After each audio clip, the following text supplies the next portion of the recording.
Welcome back नाज़रीन। बात करें अगर यहाँ पर हम कूड़े के हवाले से, तो कूड़ा फ़ीस आयद करने का पंजाब हुकूमत की जानिब से फ़ैसला कर लिया गया है। इस सिलसिले में यहाँ पर अगर शहरी हलकों की बात करें तो शहरी हलकों में जो 5 मरले तक के घर हैं उन पर 300 रुपये फ़ी घर कूड़ा फ़ीस आयद होगी। 10 मरले तक के घर हैं उनको 500 रुपया फ़ी घर देना होगा। इसी तरह से एक कनाल पे 1000 रुपया, 2 कनाल वालों को 2000 और 2 कनाल से ऊपर वालों को 3000 रुपया देना होगा।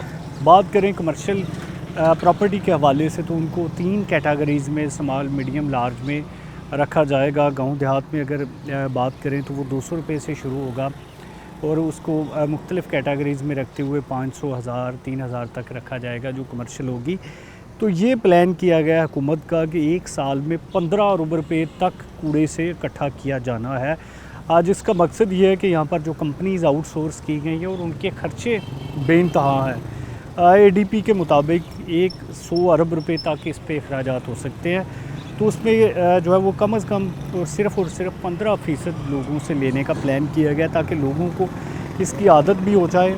और बहुत से लोग जो ये गिला शिकवा करते हैं कि उनको पैसे देने पड़ते हैं, सेंट्री वर्कर ले जाते हैं तो फ़ायदा नहीं होता, तो अब ये सरकार का फ़ायदा भी होगा। सरकार उसी 15% से अपनी मशीनरी भी ले सकेगी और तनख्वाह का कोई ना कोई पोर्शन भी हल होगा और रूटीन में ये खर्चे भी बढ़ाते जाएंगे और जो आउटसोर्स की गई है उसके ठेके भी कम करते जाएंगे ताकि यहाँ पर इस खर्चे को मीट किया जाए और जो पैसा शहर की सफाई पर लगता है वो लोगों से वसूल किया जाए, जो कि पाकिस्तान बनने से लेकर अब तक किसी के जहन में भी ऐसा अछूता ख्याल नहीं आया था कि सफाई पर टैक्स लगाया जाए। लेकिन मरीम सरकार जो कि बहुत से और काम भी पब्लिक के लिए कर रही हैं, तो उसमें उनका ये भी आइडिया है कि यहाँ पर कूड़े पर आयद फ़ीस लगा दी जाए, जो सेंट्री वर्कर्स जिनको यूनिफॉर्म पहना कर लगा दिया गया है। और दूसरी तरफ इस पर तनकीद करने वाले ये भी कहते हैं कि कूड़ा जो कि बड़ा महंगे दामों बिकता है और जिसका पाकिस्तान में बेचने का रवाज नहीं है, लेकिन बाकी दुनिया में अगर हम बात करें तो इस कूड़े से एनर्जी भी बनाई जाती है, मुख्तलिफ़ किस्म की गैसेस तैयार की जाती हैं, खाद भी बनाई जाती है जिसको हम नामियाती खाद कहते हैं। कि जो कूड़े की ग्रीनरी, हरा कूड़ा है, उसको अगर दबा दें तो नामियाती खाद बन जाएगी। फिर इससे प्लास्टिक, शीशा, धात इकट्ठी करनी मुमकिन होएगी। लोग यहाँ से इंसानी बाल वो बड़ी मकदार में इकट्ठे करते हैं और वो बहुत महंगे दामों बिकते हैं, 5000 रुपये किलो तक मार्केट में उनका रेट है।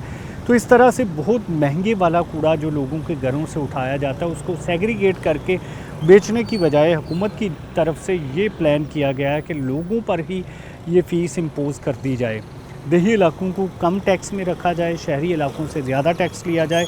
इसी तरह से जो कमर्शियल प्रॉपर्टी है उनको और ज़्यादा टैक्स में लाया जाए। जिसका जितना बड़ा घर होगा उससे उतनी ही ज़्यादा फ़ीस ली जाएगी। जैसे इससे पहले यही फार्मूला वासा पर लगाया गया था कि वासा भी घरों के हिसाब से पैसे लेता था। इसमें ये भी कई लोगों का डिमांड था कि जितनी उस घर में लोग रहते हैं, पॉपुलेशन रहती है, तो उस हिसाब से पैसे लगाए जाएँ ताकि जितना भी कूड़ा जनरेट वो करते हैं उस हिसाब से पैसे लगाए जाएँ। ताहम फ़ाइनल हुकूमत की जानिब से ये किया गया है कि जितने मरलों का घर है, जैसे शहर में जो 5 मरले तक यानी कि घर चाहे वो आधे मरले से शुरू होकर 5 तक जाएगा तो वो 300 रुपये माहाना देगा।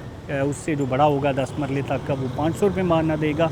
इसी तरह से जो कनाल का होगा वो 1000 रुपये माहाना देगा, जबकि जो 2 कनाल का वो 2000 रुपये माहाना। और इसी तरह से 2 कनाल से ऊपर के जिनके घर होंगे, लग्जरी घर में आते हैं, उनको 5000 रुपये माहाना देने होंगे और ये मैक्सिमम होगा। इसी तरह से गांव देहात में 200 रुपये से शुरू होगा और वो मिनिमम होगा, यानी कि 200 से 500 के दरमियान लोगों को टैक्स नेट में लाया जाएगा, फ़ीस लगाई जाएगी ताकि हुकूमत अपना सालाना 100 अरब रुपया पूरा कर सके। तो नाज़रीन, इस हवाले से जो भी अपडेट्स होंगी वो आपके साथ शेयर करते रहेंगे। हमारे साथ मौजूद रहिएगा।